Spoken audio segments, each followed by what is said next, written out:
Hello दोस्तों, my dear children, Rajput classes में आपका स्वागत है। आज मैं कक्षा 10 का साइंस का पेपर लेके आया हूँ। 2025 सेट नंबर 1 है। तो आज मैं 20 ऑब्जेक्टिव क्वेश्चन कराऊँगा। तो देखिए यहाँ पे क्या है कि किसी बिंब का अवतल दर्पण द्वारा बनाकृत बिंब आभासी, सीधा तथा बिंब बड़ा पाया गया है, तो बिंब की स्थिति कहाँ होनी चाहिए? तो कहाँ पे होनी चाहिए? मुख्य फोकस तथा वक्ता केंद्र के बीच होनी चाहिए, कि वक्ता केंद्र पर होनी चाहिए, कि वक्ता केंद्र से परे होना चाहिए, कि दर्पण के ध्रुव तथा मुख्य फोकस के बीच। तो आपका राइट आंसर आपका क्या हो जाएगा कि दर्पण के ध्रुव तथा मुख्य फोकस के बीच। किसी गोली दर्पण तथा किसी पतले गोली लेंस दोनों की फोकस दूरी -15 सेमी है, तो दर्पण तथा लेंस संभावतः क्या होगा? यानी कहने का मतलब ये है कि किसी गोली दर्पण तथा किसी पतले गोली लेंस दोनों की फोकस दूरियां -15 सेंटीमीटर है, तो दर्पण तथा लेंस संभावतः क्या होंगे? दोनों अवतल होंगे। क्या होंगे? दोनों अवतल होंगे। किसी शब्दकोश में पाए गए छोटे अक्षरों को पढ़ते समय आप निम्न में से कौन सा लेंस पसंद करेंगे? यानी 50 सेंटीमीटर फोकस दूरी का एक उत्तल लेंस, या 50 सेंटीमीटर फोकस दूरी का एक अवतल लेंस, या 10 सेंटीमीटर फोकस दूरी का एक उत्तल लेंस, या 10 सेंटीमीटर दूरी का एक अवतल लेंस। तो आपका राइट आंसर होगा 10 सेंटीमीटर फोकस दूरी का एक उत्तल लेंस। मानव नेत्र जिस भाग पर किसी वस्तु का प्रतिबिंब बनाते हैं वह क्या होता है? दृष्टिपटल होता है। मानव नेत्र जिस भाग पर किसी वस्तु का प्रतिबिंब बनाते हैं वह क्या होता है? दृष्टिपटल होता है। आगे देखिए क्वेश्चन नंबर 5 है कि दो चालक तार जिनके पदार्थ लंबाई तथा व्यास समान है, किसी वैद्युत परिपथ ने ले श्रेणी क्रम में और फिर पास क्रम संयोजन में संयोजित किए जाते हैं। श्रेणी क्रम और क्रम संयोजन में उत्पन्न ऊष्मा का अनुपात क्या होगा?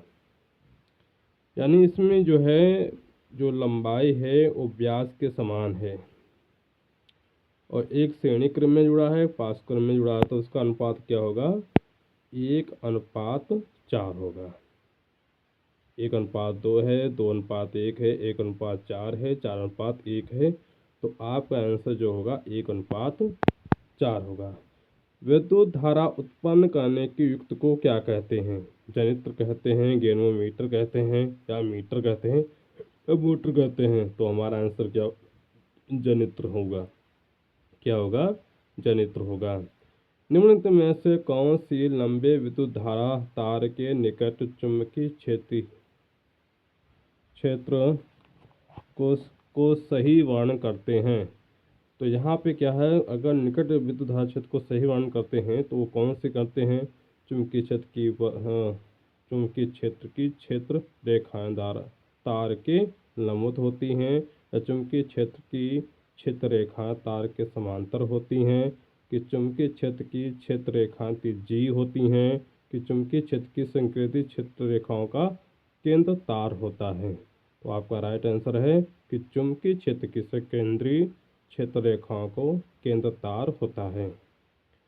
अब देखो यहाँ पे अब रासायनिक जो है रसायन विज्ञान का ऑब्जेक्टिव क्वेश्चन आ जाएंगे। एक विलियन यानी जो फिजिक्स का जो है ऑब्जेक्टिव क्वेश्चन आते हैं 7 आते हैं, किसी में 6 आते, किसी में 7 आते हैं, ऐसे ही आते रहते हैं। तो एक विलियन लाल लिटमस को नीला कर देता है, इसका पीएच का मान क्या होगा? 8 होगा। ठीक है। जिंक चूर्ण पर तन सल्फ्यूरिक अम्ल की क्रिया से गैस निकलती है, तो कौन सी गैस निकलती है? H2S गैस निकलती है। एल्काइन का सामान्य सूत्र क्या होता है?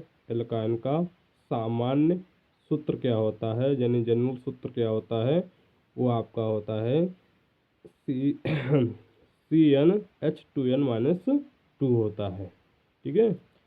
एल्डिहाइड का प्रक्रियात्मक समूह क्या होता है? तो बी वाला ऑप्शन है -C, डबल बॉन्ड O और H, ये आपका सही होगा। निम्न में से कौन सी धातु अम्लों में से हाइड्रोजन को विस्थापित करती है? तो Mg या Zn। निम्नलिखित में से कौन सी यौगिक में कीटोनी समूह उपस्थित होती है? तो CH3C, double bond O, CH3। तो मानव में निम्न में से कौन सा उत्सर्जन तंत्र से संबंधित है? मानव में निम्न में से कौन उत्सर्जन तंत्र से संबंधित है? तो वक्र। श्वसन प्रक्रम के दौरान ग्लूकोज अणु का पाइरूवेट अणु में विखंडन होता है, तो कोशिका द्रव्य में।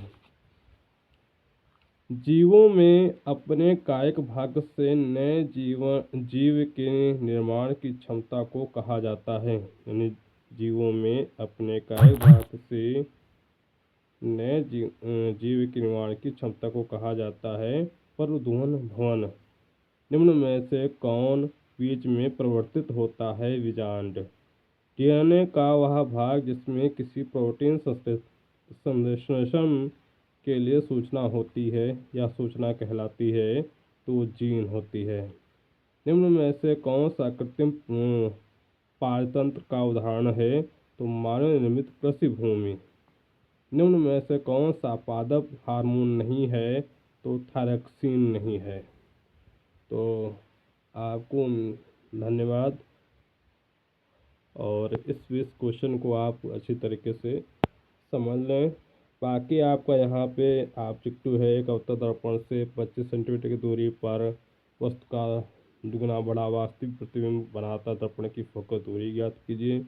तो इसके बारे में हम कल चर्चा करेंगे। धन्यवाद।